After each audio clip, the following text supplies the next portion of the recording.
আপন্ন অবস্থা, কি বিভীষিকাময় পরিবেশ সমাজের ভিতরে সৃষ্টি হয়েছে। একজন আর ভালো আর একজন দেখতে পারে না, একজন একটু ভালো করতে গেলে আর একজন তার ভালোটা দেখতে চায় না, ঠিক কি না? আমার চেয়ে ভালো হয়ে যাবে, আমার চেয়ে অনেক কিছু করে ফেলবে, এটা করতে দেওয়া যাবে? আমি কোটি টাকার মালিক, আমার সামনে আবার অমুকে অনেক টাকার মালিক হবে, তা হতে দেওয়া যায় না। আমার গাড়ি আছে আর একজনের গাড়ি থাকবে, এটা হতে পারে না।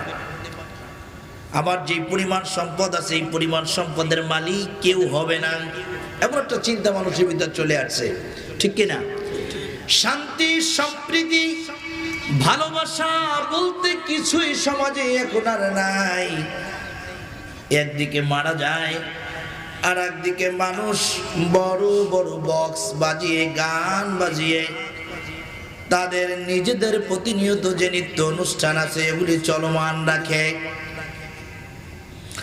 একদিকে মানুষ দুঃখে কষ্টে ক্ষুধার্ত অবস্থায় দিন কাটাচ্ছে, অন্যদিকে কিছু লোকেরা, সমাজের অধিপতিরা মুসলিম লোকের উপরে জুলুম করে করে করে করে সম্পদের পাহাড় গড়তেছে। তাদেরকে বুঝানোর মতো, ভুল ধরিয়ে ধরার মতো কেউ নাই, ঠিক কিনা? ভাইরা বাবাজিরা, মানুষ এখন অস্থির হয়ে ওলামায়ে কেরামের কাছে ছুটছে, হুজুর একটু তথ্য দেন, কি করলে? হুজুর একটু পানিতে ফু দিয়া দেন। হুজুর বলুন কত টাকা লাগবে? একটা তাবিজ দেন, আমার সন্তান আমার কথা শোনে না, বয়স মাত্র 15 বছর। হুজুর আমার বয়স, আমার সন্তানের বয়স মাত্র 18 বছর। ছেলেটা মদ পান করে, ছেলেটা নেশাযুক্ত হয়ে গিয়েছে।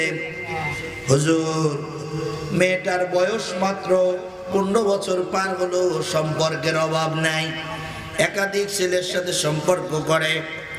হুজুর সারাটা দিন কষ্ট করি, মানুষের বাড়িতে কাজ কাম করি, রাস্তায় গাড়ি চালাই, অফিসে চাকরি করি, ব্যবসার কাজে নিজেকে বিনিয়োগ করি, ঘরের স্ত্রী বসে বসে টিভি দেখে আর ফেসবুক চালায়, আমার কষ্টে অর্জিত টাকা দিয়া পরকিয়া করে, আর একজনের সাথে সম্পর্ক করে।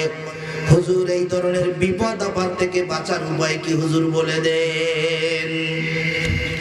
আছে কি নাই? হুজুর যদি এর তাবিজ হিসাবে নিজেকেও যদি বাটিয়া অথবা বাদাই করিয়া তাবিজের ভিতরে ভরে যদি হুজুর নিজে যদি অন্যের গলায় ঝুলে পড়ে, তাতেও কি এই ব্যাধি দূর হবে নাকি? এই ব্যাধি দূর করতে গেলে আমাদেরকে একটা নতুন সমাজ ব্যবস্থা তৈরি করতে হবে।